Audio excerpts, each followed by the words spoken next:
admittedly, I should say the chapter we're in right now, this is chapter 5 and following is chapter 6.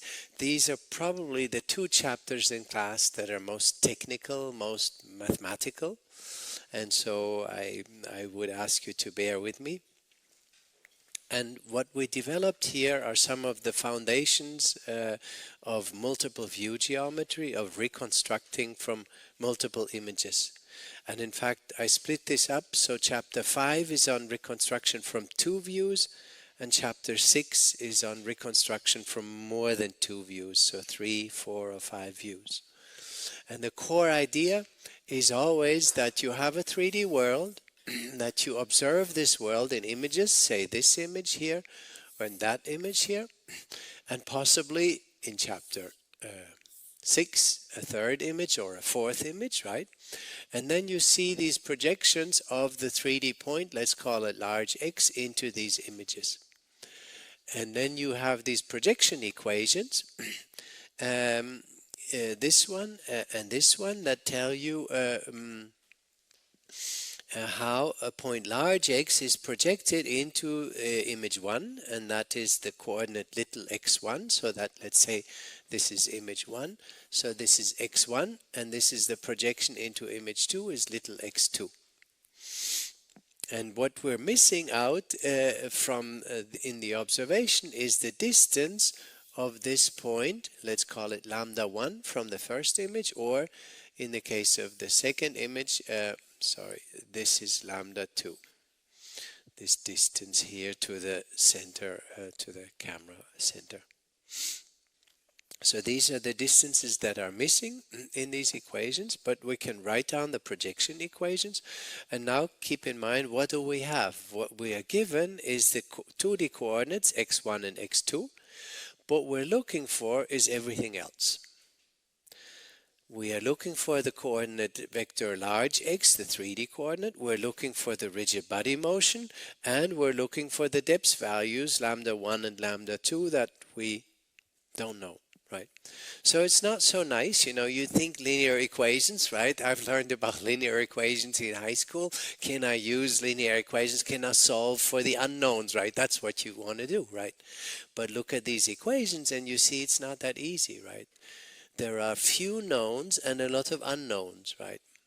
And the question is, how can I get something reasonable? How can I simplify these equations to get to something that I can actually compute? And there's something quite impressive that people came up with, and this is the so-called epipolar constraint. So the way it works is, from observing a point in 2 images, I can derive a constraint, this one in the box down here. And interestingly, this constraint contains the 2D coordinates that I have, the known 2D coordinates, and parameters that relate to the rigid body motion of the camera. So the rotation and translation between these two cameras, rotation and translation, if we consider these 2 images for now, it's the rotation and translation between image 1 and image 2. Why is that interesting? Well, it's interesting because this constraint does not contain large X, the 3D coordinate, and it also does not contain the lambda parameters. So we were able to kick them out in this derivation. And how did we do it? Well, we inserted this equation here in here, right? So if you take large X is lambda 1 little x1 and put it in here, you get this. And then we sequentially applied transformations. First, we applied t hat. This is a matrix that kills the translation vector t if you apply it from the left, right? Lambda is a scalar, so it's lambda 2 times t hat times x2 equals, again, lambda is a scalar, we pull it out, lambda 1 t hat r x1. Exactly. And now t hat x2 is something that is orthogonal to x2. It's t cross x2. It's the cross product of translation and of the x2 vector. And so if we project that onto x2, x2 transpose, we multiply from the left with x2 transpose, then this thing here becomes 0. because this vector is orthogonal to x2, so projection of this vector on x2 will be 0. And on the right hand side I have lambda 1 x2 t hat r x1. And then the lambda 1 is a constant, I can divide by it, and I end up with something that does not contain any of the 3D parameters. It is a relationship between the 2D parameters in the image and the possible rigid body motion between the two cameras. And later on, I think I don't know if I showed you this, what this constraint really says is that the two vectors and the translation vector, that they span a plane, meaning these two lines must intersect in 3D, and that basically means that these three lines, they actually form a plane. That is what is really captured in this so-called epipolar constraint, and the plane is called the epipolar plane.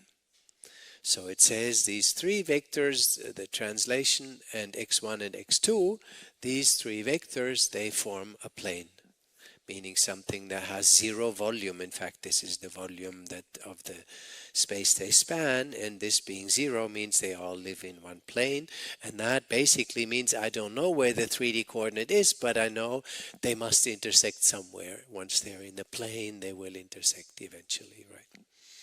And that's what this constraint actually contains, this information that there is a 3D coordinate where these two rays will intersect. This is the epipolar constraint. Now the nice thing is it contains information about the camera motion. The downside is you can't just solve it for t hat and r, right? That would be perfect if I can just solve for the unknowns, but again, it's not a linear equation. It's an equation that contains both the 2D coordinates and these camera parameters in some mingled up way.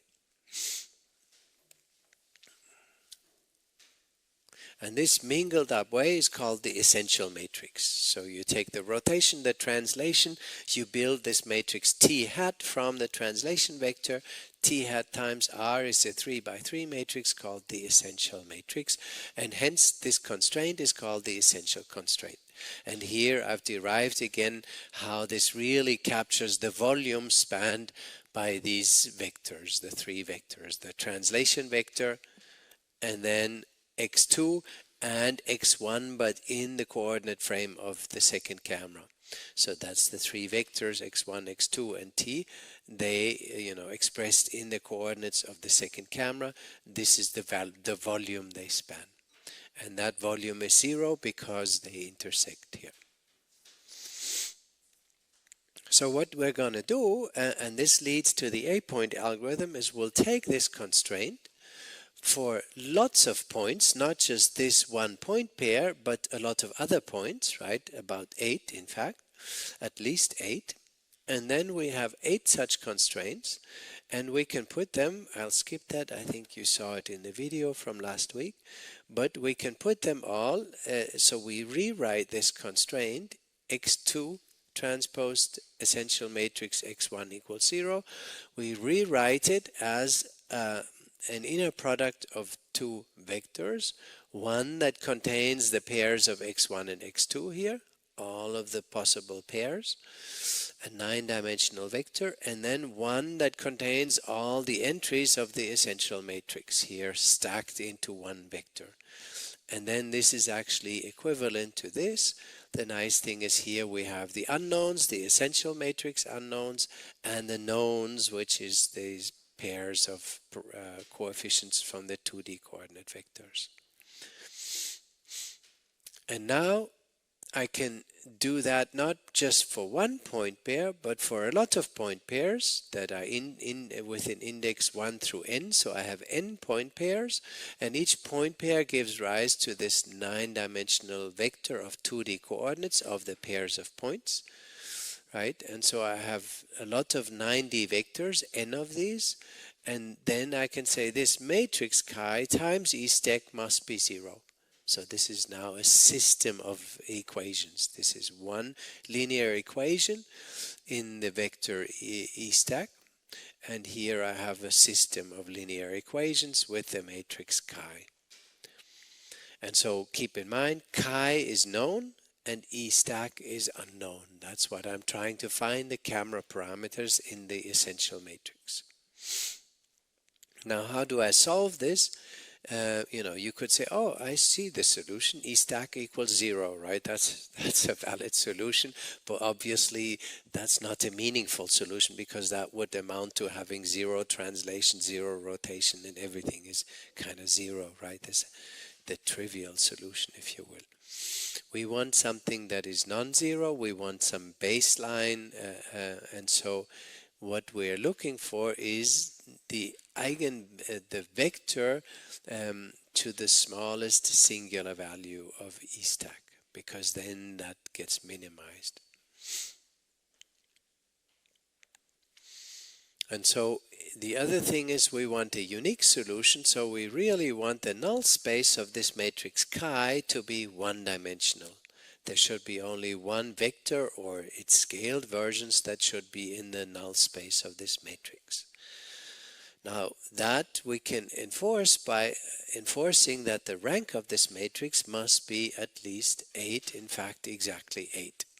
And this is the reason why you take 8-point pairs, because if you don't have 8-point pairs but less, maybe 4 or 5-point pairs, then this matrix cannot have rank 8, then it will have rank 4 or 5. Yes?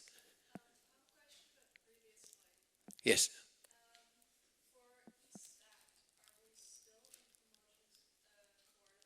Yes. Very good point. Yes. So these x1 and x2, they're always in homogeneous coordinates. Very good point.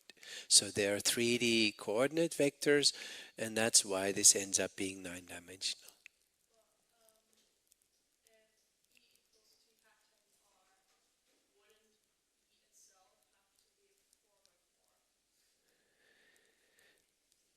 So T hat is a 3D vector and R is a 3D matrix. Let me see, where is that? No, so these are all 3D matrices, and then for this to make sense, x1 is also a 3D vector. So it's all 3D vectors and 3D matrices. But indeed, it means the last component is 1. So basically, we express this point where this distance is 1, right? So the distance of the screen to the origin is 1, and then it's the z coordinate is always 1 for these little xi. Good point.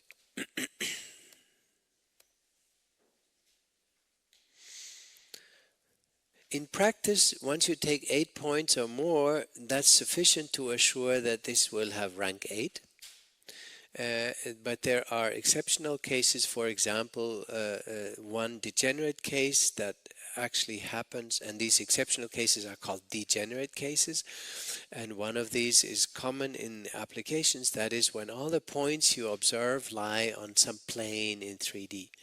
In that case, there are also more complicated degenerate cases, so-called quadrics, but they don't really appear much in the real world. But unfortunately, especially in man-made worlds, planes are very common, and it can happen that you direct your camera onto a plane, right? And then this approach will become degenerate. Then the rank will not be 8, but it will be less than 8, and then you don't have a unique solution.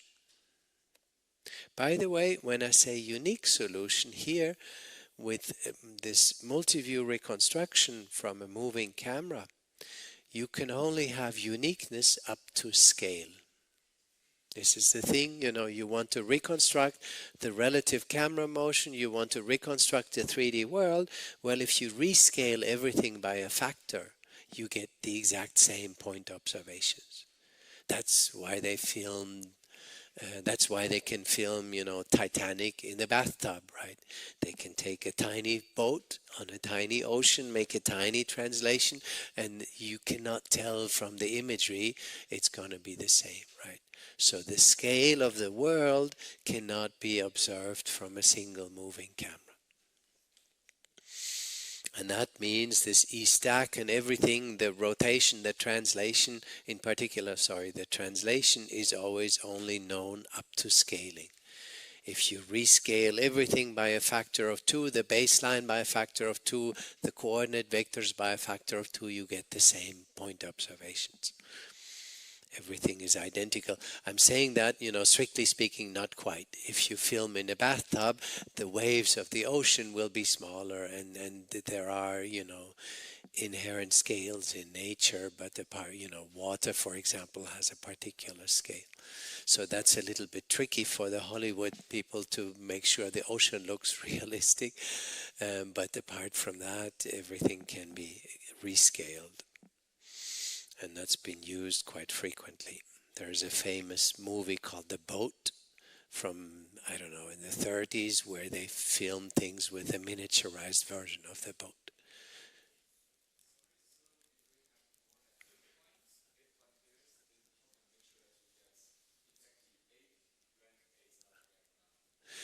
That's a good question. So if we have 8 points, rank 8 is likely. How can we make sure that rank 9 will not happen?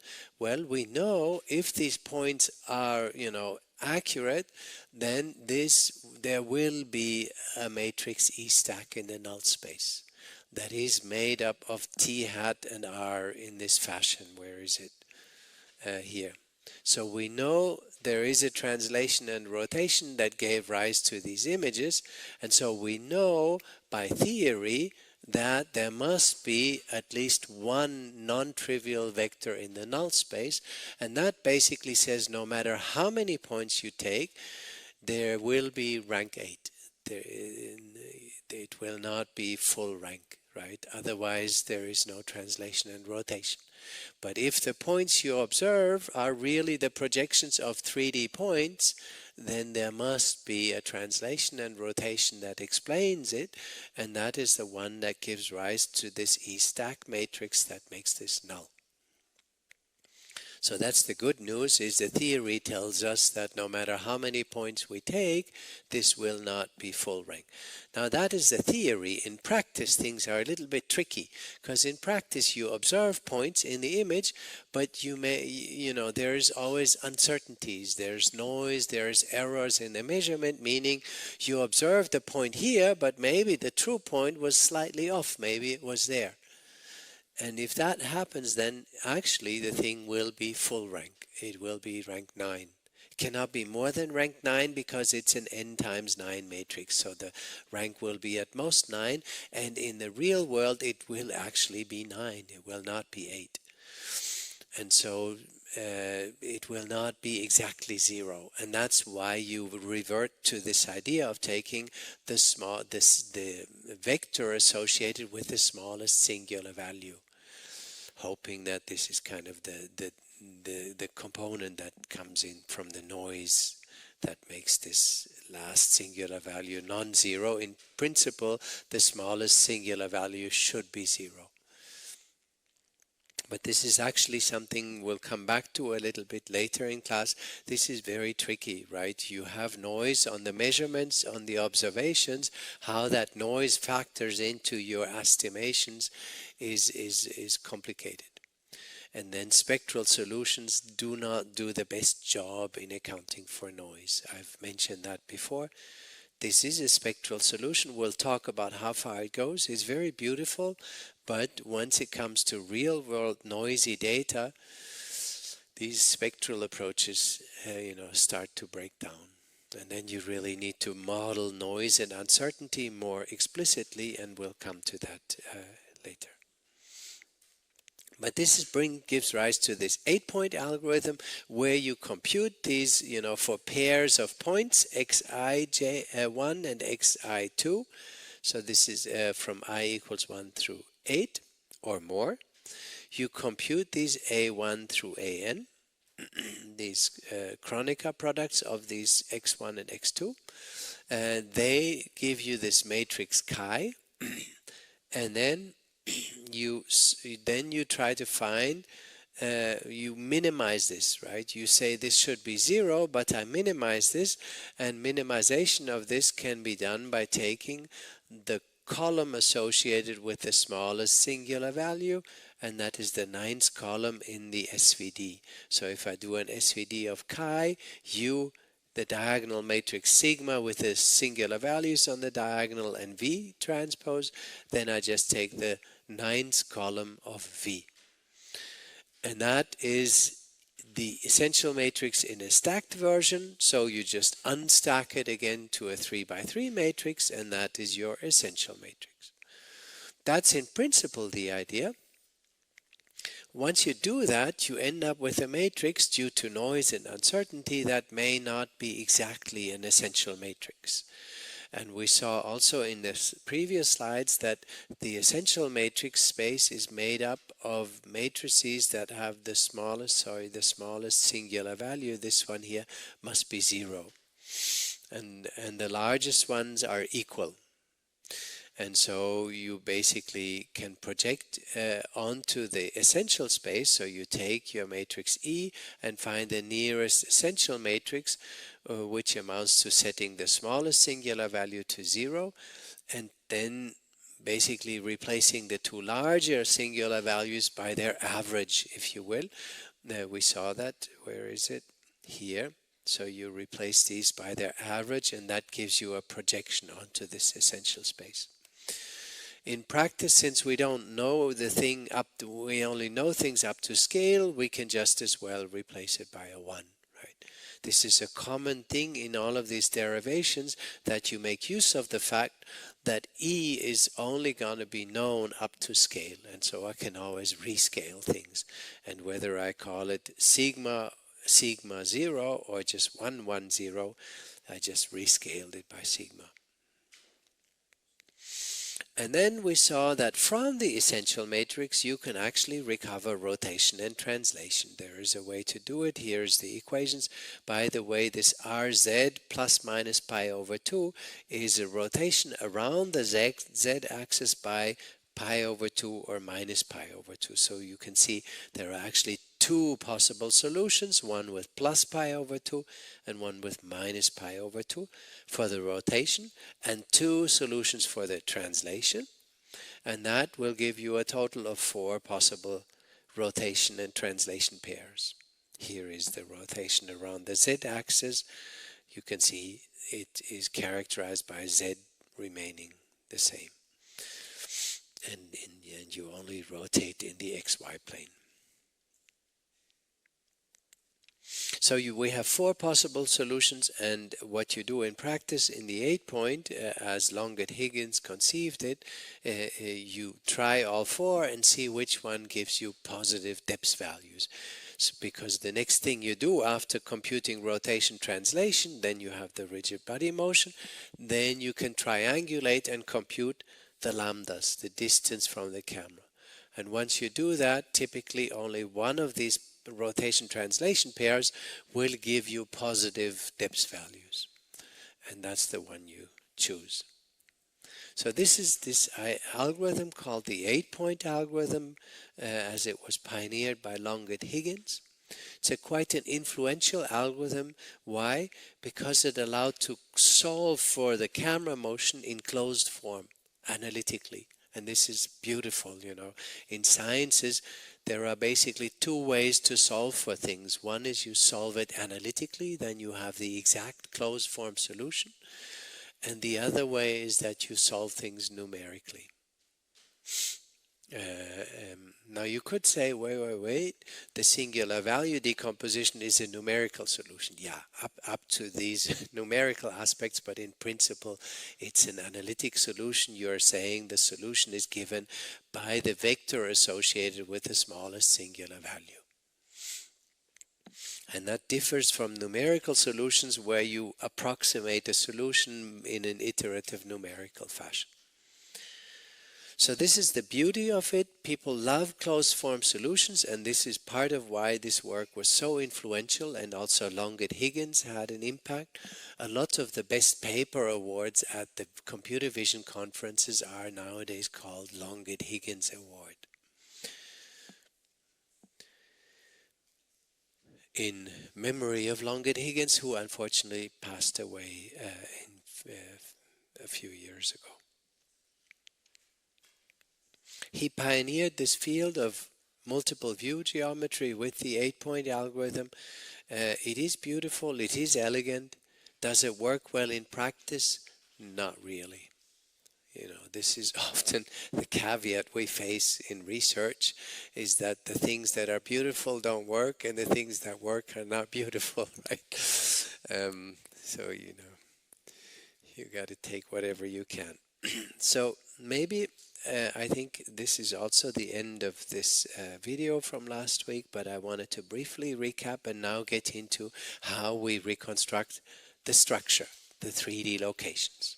So here the idea is now we have the 2D coordinates in the image, x1, x2, for a number of points that we index by j here. And we have the rigid body motion that the 8-point algorithm gave us, rotation and translation. Do we have everything? Not quite. We don't have the lambda parameters. So this is what we try to compute now, is this lambda 1 and this lambda 2. In fact, only one of them matters, right? If I know the distance from the first camera, then I can compute the point, right? And then I don't need the distance from the second camera. So obviously one of these lambda parameters is sufficient for everything I need.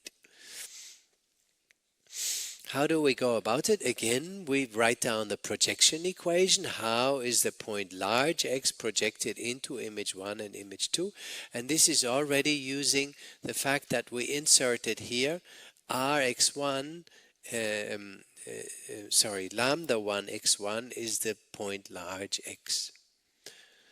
Right, keep in mind, if I go into camera 1, then this large x is lambda 1 little x1, right? It's in homogeneous coordinates. This is distance 1. If I rescale by the real distance, I get the point large x. And once I multiply, rotate and translate, then I get the projected, then I get the point large x in the coordinates of camera 2, and this is lambda 2 x2. The only thing we've added here is this parameter gamma, which is a little bit weird, but this accounts for the fact that we can rescale everything and it's still meaningful. And so what we're trying to estimate now is we're trying to estimate gamma, the scale of things, and the lambda 1s. Now what we do is we again transform these equations. As you can see, we have lambda 2 and lambda 1. As I said, we only care about one of these. So let's kick out one of them. In this case, we kick out lambda 2. How do we do this? Well, this is a vector that is proportional to x2. How can we kick out x2? We multiply by x2 hat, right? And this has the effect of annihilating x2, right? So we multiply here from the left with x2 hat. That term becomes 0. That's this 0 here. This term, what do we get? The lambda is a scalar. We pull it out. So it's lambda 1j, x2 hat, x2j hat, r x1j. And then this term becomes gamma is again a scalar, x2j hat times t. And so this is a linear equation in the unknown lambda 1j and gamma. And now we can write that as a linear equation system, and this is what it looks like, right? So the first term, this one here, times lambda 1j, and the second term here times gamma equals 0. And so we have one such equation for every point pair from 1 through n, right? So we have n such point pairs, and each of them gives rise to one linear equation. Now what do? Obviously, we stack all of these linear equations into one big linear equation system. This is it. And so it has all the lambda 1s for all the endpoints, and this gamma parameter that is the baseline scale. And we have a linear equation system, m times this, we call this vector lambda, equals 0. And this is a vector n plus 1 dimensional because we have n point pairs. Each of them provides this lambda parameter and then the gamma parameter. And the matrix M is just this one. You can see on the diagonal I have these, what is it? If I go back, it's basically this term here. x2j hat r x1j. And this is this term for j equals 1 to j equals 2 up to j equals n down here, right? And then the second term, that is this term here. This term is all these here. So it's a massive equation system, but this is the nice thing about linear algebra. It doesn't matter how big the equations are, as long as they're linear, it's all good, right? And so now all I need to do is solve for lambda. Lambda is, so again, I've solved things with linear algebra, and again, like in the 8-point algorithm, the solution that I'm looking for, these unknown depth values, are, they make up the null space of this matrix M. The matrix M I can compute. It has the 2D coordinates, x1, x2, of all these points, and it has rotation and translation of the camera, which I've already computed with the 8-point algorithm. So this matrix M is a known matrix, and lambda is a vector that is in the null space. So you can again apply your singular value decomposition, or, which is equivalent, you can do M transpose M and compute the smallest eigenvalue. And the corresponding eigenvector is this lambda. We saw that eigenvectors and singular values, eigenvalues of M transpose M are related to the singular values of M, so you can apply both here, either SVD or eigenvalue decomposition.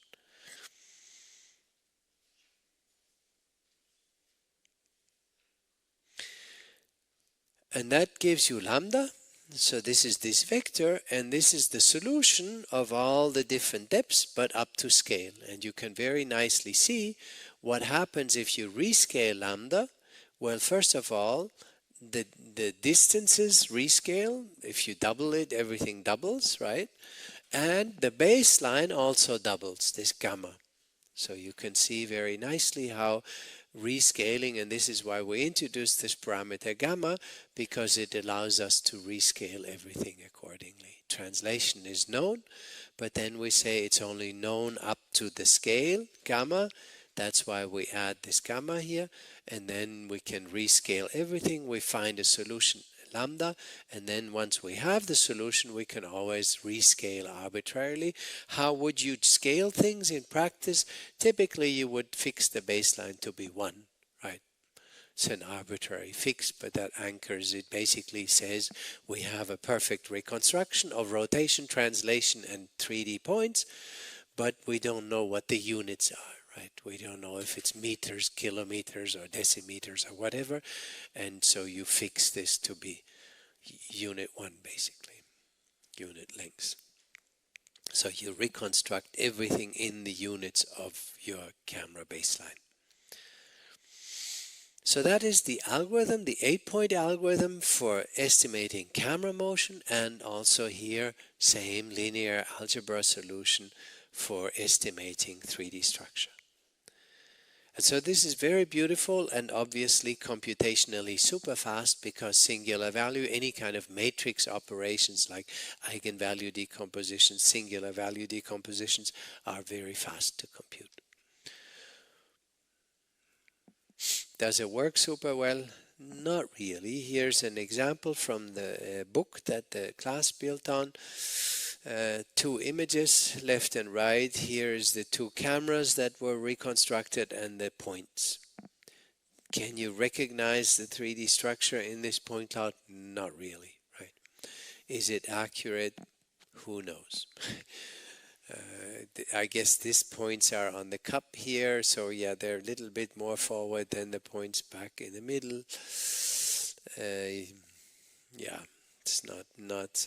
I wouldn't go ahead and try to quantify the precision of this reconstruction, but it goes to show you that in principle things work. How well does it work? Well, it works perfectly if the data is noise free. So if you have 2D images and you know exactly where every point is. If there is no distortions in the image, if the points are perfectly located where they should be, let's say this one is perfectly on the corner of this box and this one as well, but already by looking at it by hand, it looks like it's not exactly in the right position. So you see, nothing is ever perfect, right? And real-world cameras create all sorts of distortions, and sometimes you can account for them, but to some extent you have to live with the fact that things are not perfect. And then you get noise in, and then these linear algebra solutions start to break down. But we'll come back to that later. I mentioned degenerate configurations, these quadric surfaces when you need, when 8 points are not sufficient to assure rank 8. But one of the rare cases of these, an instance of a particular quadric surface, is the plane. So these quadric surfaces, they are a family of surfaces in 3D, and one such case is if everything is a 2D plane. As I said, this happens a lot in man-made worlds, the floors, the walls, the tables, and is that going to be a problem? A lot of computer vision people, when they do 3D reconstruction, they know about these degeneracies. So they will never go to a wall and just, track the wall. They will make sure that they get some structure into the images that are not on the wall, right? So, and how can you assure that? Well, either you move sufficiently away from the wall so that you see more than just the wall, or you turn the camera a little bit, or you take a wide-angle camera that sees more of the world on the sides. And that way you assure that the observations will not all, if some of them are on the wall, fine, but if they're all on the wall, then you have a problem. Interestingly, if you know the structure you're reconstructing is a plane, then there is another technique called the 4-point algorithm that actually works. And for that algorithm, you actually use the knowledge that the 3D structure is a plane. Obviously, if it's not a plane, then the 4-point will not work, but let's assume for now that all the points that we see lie on some plane in R3. How are planes, and we'll see how we can bring that knowledge into the 8-point algorithm and convert it into what's called the 4-point algorithm. So here's how it works. How is a plane defined? A plane is defined by a normal and an offset vector. You might remember that from high school. So you have a normal vector, and the points on the plane all have the property that if you project them onto the normal, then you get the offset, right? So it's not very deep. Let's say there is my plane here, right? And then there's some origin, I don't know, maybe here. And this is the offset from the origin. This is the D, right? And you have a normal vector n here on the plane. And so any point on the plane, once you project it onto the normal, let's say if this is the origin, then the projection onto the normal is this thing here, and that is D. So for any point x that lives, large x that lives on the plane, the projection on the normal is D. So you can rewrite that. If you divide by D, you can say 1 over D n transpose x1 equals 1. Now, we have the projection equations. x2 is r x1t, where x1 is the 3D coordinate vector with respect to frame 1, and x2 the 3D coordinate vector with respect to frame 2. Now, we write... you can see we take this 1 here and we insert it in here. Why do we do that? Because we get something that is proportional to x1, right? So this thing that you see here, this expression we just saw is 1, so we can add it here, multiply t by 1, and that is this here. And then we can pull out the x1, and so we see that in the case that the 3D structure is a plane, the 3D coordinate vectors differ by a matrix multiplication, which is r plus 1 over d t n transpose times x1.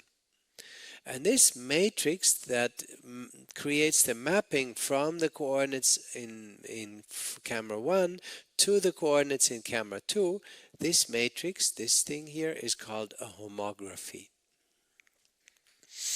So here it is, it looks like that, a rotation plus this thing here.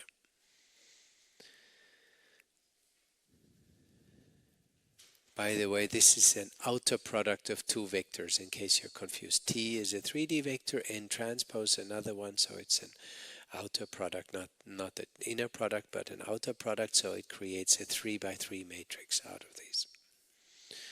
This is called a homography matrix, and once you insert the 2D coordinates, you know, x large x2 is lambda 2 little x2, large x1 is lambda 1 little x1, you see that also the 2D coordinates up to scaling are related by a homography.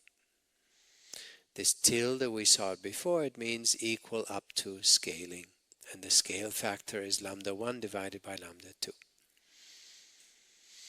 And this expression is called a planar homography. So this is a homography and this is a planar homography.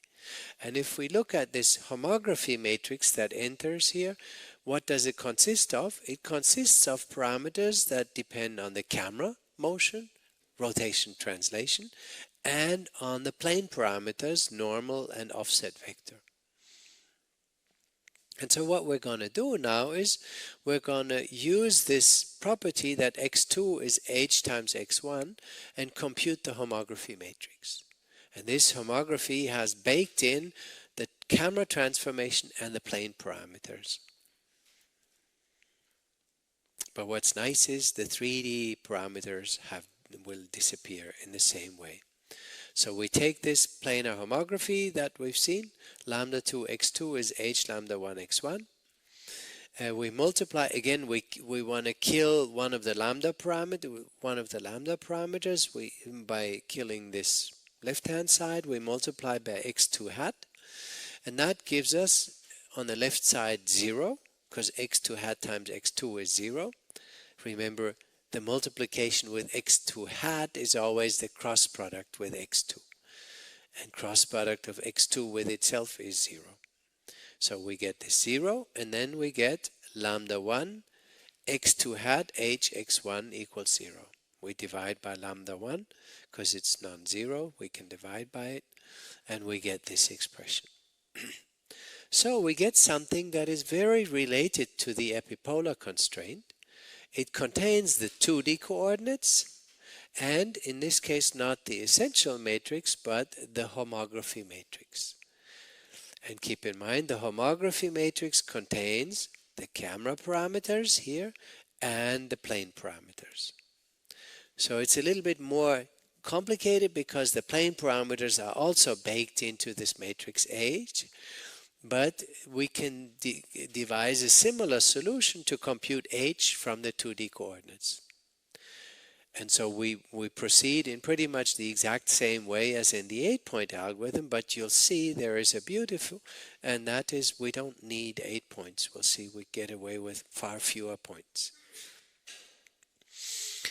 What do? We rewrite this, so we get A transpose H stack. H is a 3 by 3 matrix. We stack it into a 9D column vector. And A is now a matrix, a 9 by 3 matrix made up of x1, Kronecker, x2 hat. And this is the difference, is in the 8-point algorithm we had a similar equation, but every point pair contributed a single column here. Now every point pair contributes 3 columns to this equation. Whoops. Sorry. See, it's a 9 by 3 matrix. So every point pair contributes 3 columns. And we'll see that in fact 2 of these are linearly independent. That's because these hat matrices are not full rank. They have rank 2. meaning one of them is linearly dependent on the other two columns. And so it's really only 2 that they contribute, but that's precisely the 2 that makes the 8-point algorithm into a 4-point algorithm, because every point pair contributes rank 2. And in order to get rank 8, all I need is 4-point pairs. We'll see that. So we have, we write this as a matrix chi again.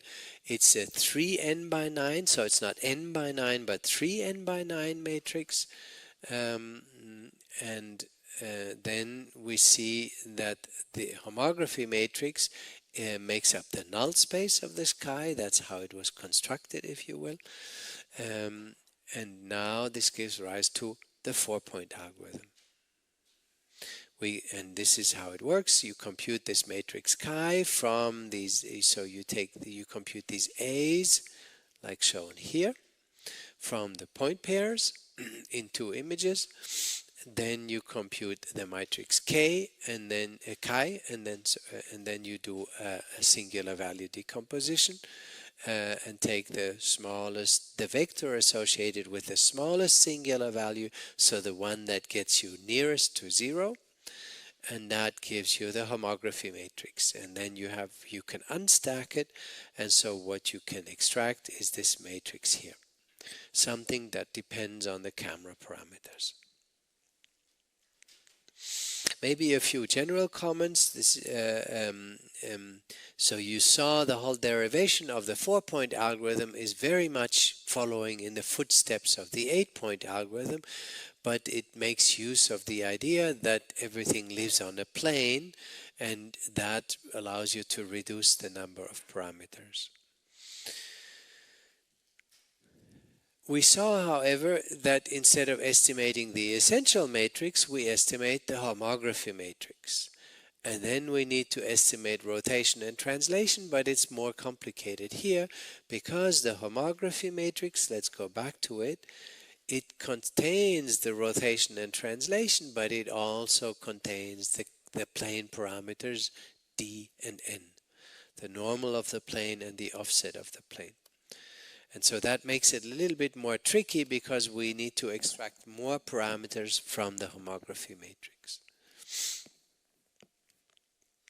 And you see already that there's only so far you can go with this, because if you you can only reconstruct things up to you can decompose it into rotation, the normal, and t divided by d. If we go back, sorry, that was way back here. Right? If we rescale both the translation and the offset d by the same parameter, then we get the same homography matrix. So this scale ambiguity is also there, not surprisingly. And so in the 4-point algorithm, we can only get the scale in units of the offset of the plane and the origin. So this offset and the scale of our baseline, they are connected.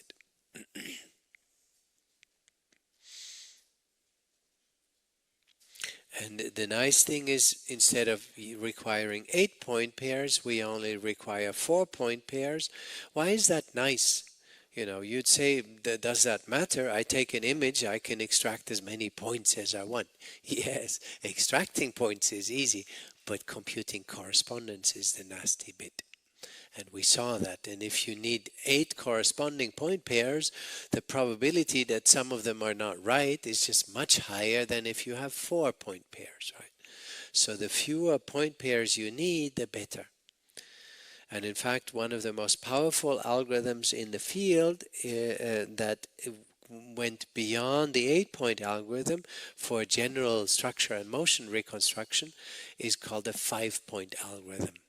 And that really builds on the footsteps of this mathematician Krupa, who proved that you really only need 5-point pairs. But it's a very involved algorithm that requires a lot of mathematics, and I decided to not mention it in class. There is relations, by the way, between the essential matrix, T hat and R, and the homography matrix, right? So if you write homography as R plus T U transpose, then with some 3D vector U, then you can show that the essential matrix is T hat times H.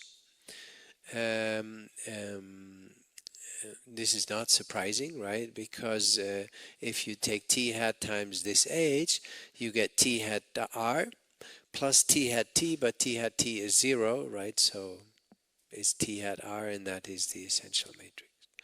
Similarly, you can show that H transpose E plus E transpose H is 0. So there is connections between the essential matrix and the homography matrix. And this is the only thing I'm going to mention about homographies, but this idea of working with planar structures and that the transformation between the structure in two images can be phrased as a homography, this is a very powerful concept. And this is what makes a lot of applications work. For example, years ago, the smartphones, Android came out with, or Google, there's different apps that come out with techniques that can recognize things in images. And this works amazingly well if the things you want to recognize are in a plane, patterns in a plane. For that, it works almost perfectly. And no surprise, these techniques heavily rely on modeling the transformation between images as a homography. And as soon as things are less planar, things get dicey. So for example, I think, was it called Google Glass? It was called Google Lens. That's the app, right? You can take a picture and tells you what you're looking at. You can try, if it's things that are essentially planar, it works. And the more 3D the things get, the more shaky the recognition becomes, right? And this is because they heavily rely on approximating these transformations with homographies. And you could even say that recognizing things using homographies is a solved problem. And I've seen amazing works. There's one pioneer in the field, David Nister and Stevenios. In 2006, they presented something scalable recognition with a vocabulary tree at CVPR in New York. I remember the talk was quite amazing. And they were able to recognize CD covers in real time. Among 10,000 CDs, they pointed into the camera and the system could recognize it instantly and play the first song. And they did a live demo with it where he held up the different CDs to the camera and the camera would play whatever song. Nowadays you'd say this is standard, but this was 2006. When was that? Long time ago. 20 years ago, right? That's when things started. And this was using homographies, and that's essentially what went into the Google Lens as well, right? More or less. But to date, if things are 3D and not planar, then it's tricky, then it's not so easy. So this assumption of planar structures and the use of homographies can make a lot of things easier. Maybe one last comment. This was all reconstruction with the essential matrix and the essential constraint. It was all under the assumption that we had a calibrated camera and that we know the calibration. So, and in practice, you can make that happen. If you have your camera, you take pictures of a checkerboard or some pattern, you can compute the intrinsic parameters that we talked about, the focal lengths and the pixel parameters. Here it is again, all these intrinsics of the camera. You can pre-compute them by looking at how is the checkerboard pattern appear in the image, and then you can pre-calibrate everything. And then you can use this essential constraint and do structure and motion reconstruction like we saw.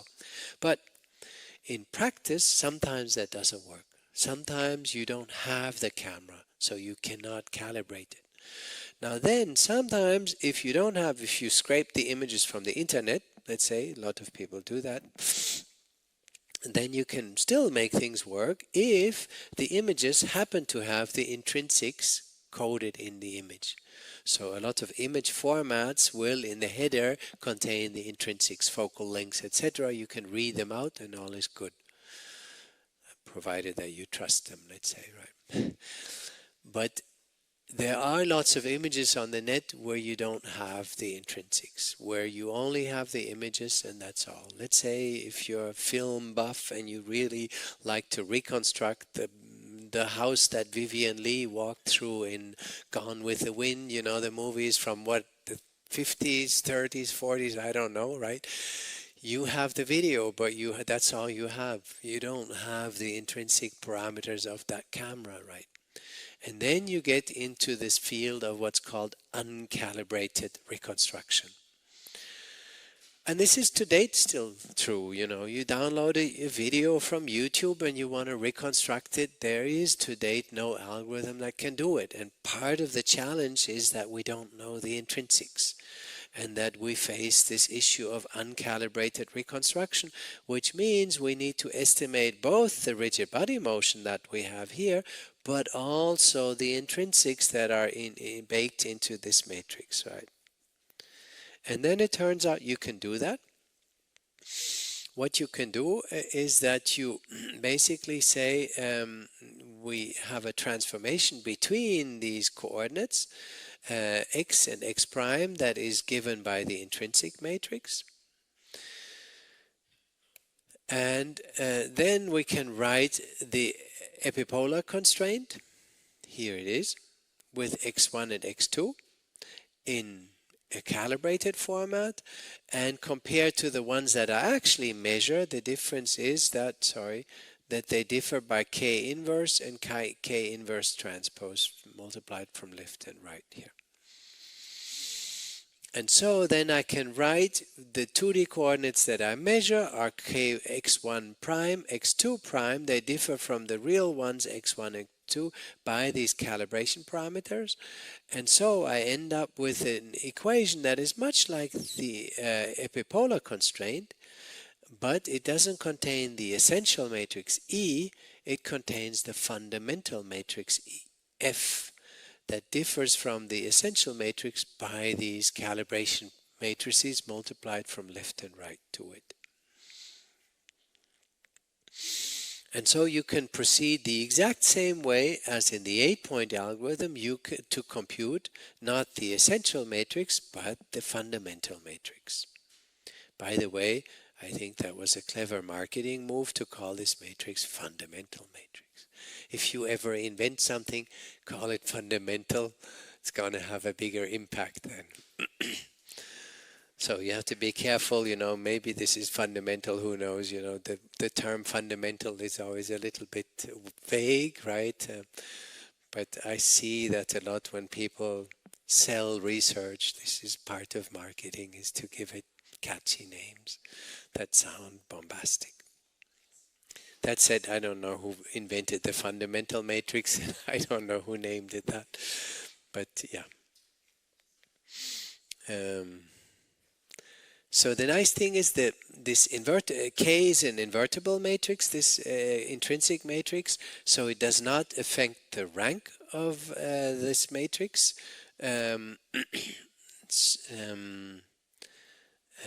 So we can compute the SVD of F, and then we can say the last singular value must be 0. Why? Because the last singular value of the essential matrix is 0. That's rank 2. So the essential matrix has rank 2. That means the fundamental matrix must also have rank 2. So we know the smallest singular value must be 0. Unfortunately, that's pretty much all we know about fundamental matrices. We saw that essential matrices, the two larger singular values are equal. This is generally no longer true for fundamental matrices. So due to this multiplication with K inverse from left and right, that creates a distortion such that the singular values can be not equal. So any matrix of rank 2 can in fact be a fundamental matrix. Which means that the projection on the fundamental space, the space of fundamental matrices, is not as powerful as the projection on the essential space. all we can do is basically take the smallest singular value and replace it by 0. But the two larger ones we don't know. And so that already gives rise to a certain limitation of this uncalibrated reconstruction. It is straightforward to extend the 8-point to the fundamental matrix. So rather than estimating the essential matrix, you estimate the fundamental matrix from a set of 8 corresponding point pairs. It's not so straightforward how to proceed from there. We saw that in the 8-point we take the essential matrix and somehow extract rotation and translation. Here things are not so easy. So first, as I said, you cannot impose a strong constraint on the structure of fundamental matrices apart from killing the last singular value, making it 0. You cannot, for example, replace the first 2 by 1 like we did before. And secondly, once you have the fundamental matrix, there is no finite number of decompositions. Remember, in the essential matrix, we could, if I go back, you'll see the equations here. Here they are. There are 4 solutions for rotation translation from the essential matrix. Unfortunately, in the uncalibrated reconstruction, this is not the case.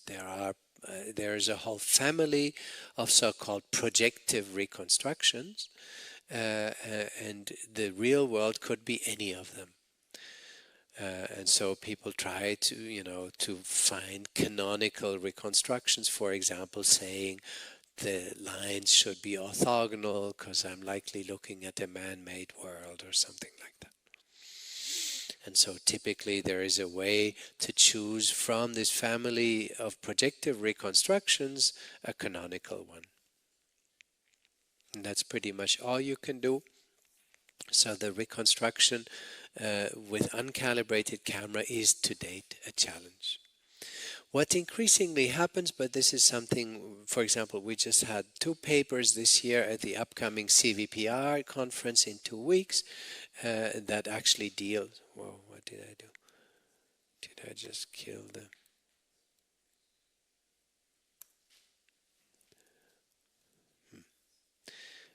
that deal with uncalibrated reconstruction, how you can estimate everything from videos. This is a very much active research challenge still. And what people increasingly revert to is learning-based techniques that, if you have an infinite family of possible solutions, the hope is that some learning-based oracle can tell you which one is the most likely one. But you have to be careful with these learning-based techniques as they can overfit to the training data.